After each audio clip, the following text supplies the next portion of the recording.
August 1590.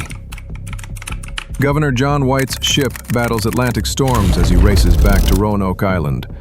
3 years earlier, he'd left 117 men, women, and children, including his newborn granddaughter, Virginia Dare, to build England's first permanent New World settlement.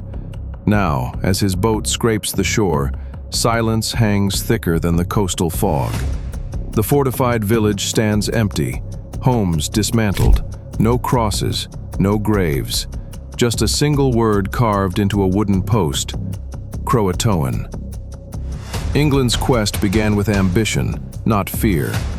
Queen Elizabeth I granted Sir Walter Raleigh a charter to challenge Spanish dominance in the Americas. The 1584 Amadas Barlow expedition returned with dazzling reports: fertile land, friendly CROATOAN tribes, and 2 indigenous ambassadors, Manteo and Wanchese. But the 1585 military expedition under Ralph Lane proved disastrous. When supplies ran low, tensions erupted. Lane ordered the murder of Chief Wingina, a betrayal that poisoned English CROATOAN relations forever. In 1587, Raleigh sent families, a radical shift, among them pregnant Eleanor Dare, daughter of artist Governor John White. Days after landing at Roanoke, not their intended Chesapeake destination, she gave birth to Virginia Dare, the first English child born in the Americas. But they found only bones. The 15 men Grenville left behind had vanished. Then, colonist George Howe was found dead on the beach, his body pierced by arrows. With winter looming and native alliances crumbling, White reluctantly sailed for England, into the teeth of war. When White finally returned in 1590, he found eerie order. Houses disassembled with no sign of distress. The word CROATOAN, Manteo's homeland 50 miles south, hinted at relocation. But a hurricane prevented investigation. Were they signaling their destination, or was it a warning? For centuries, this clue taunted historians. In 1998, the CROATOAN Archaeological Society began digging on Hatteras Island. What they found rewrote the narrative.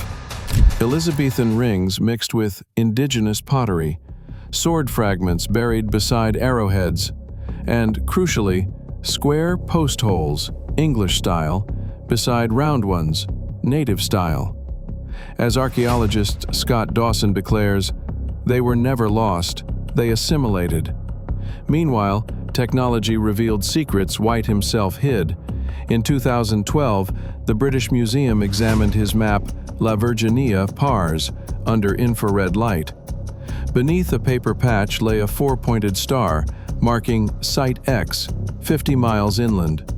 Archaeologists later excavated English pottery and a shoelace tip there, suggesting a refugee outpost. Beyond assimilation, other theories persist.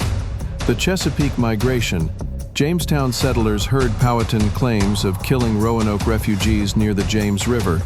Was this truth or propaganda? The Dare stones, 48 carved stones found from 1937 to 1940, told Eleanor Dare's tragic story. Most were hoaxes, but one 1937 stone remains chemically plausible. Spanish intervention. No evidence confirms Spain's Florida governor eliminated the colony.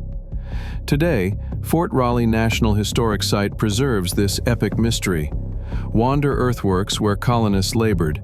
Attend the Lost Colony outdoor drama, performed since 1937. But Roanoke's legacy extends beyond 1587. During the Civil War, it became a freedmen's colony, where formerly enslaved people built schools and farms.